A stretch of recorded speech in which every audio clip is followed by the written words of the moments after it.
Nagising ako sa tunog ng alarm. Parang normal na umaga, pero may mali.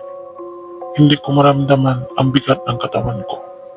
Parang hindi na akong gumigising. Tumayo ako sa kama.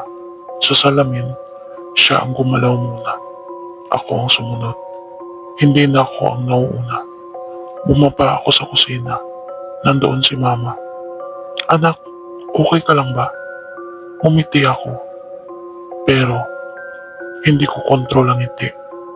Narinig ko ang boses niya sa loob ng ulo ko. "Ang galing mo magpanggap." Gusto kong sumigaw. Hindi ako to. Pero walang lumabas na tunog. Kinuha ko ang baso.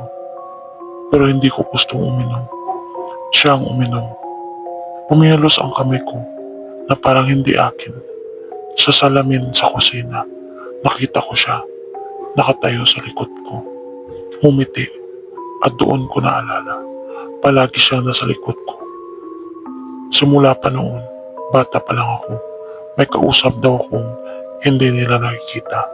Sa lumang litrato, may anino ako sa likod ko.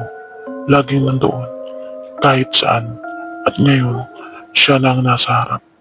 Bigla siyang bumulong. Matagal na kitang hinuhubok para sa araw na ito. Nanlamig ang buong katawan ko. Sa salamin, nakita kong wala na akong anino. Siya na ang may anino. At doon ko naintindihan, hindi lang siya sunod-sunod. Matagal na niya akong pinapalitan. At ngayon, tapos na siya.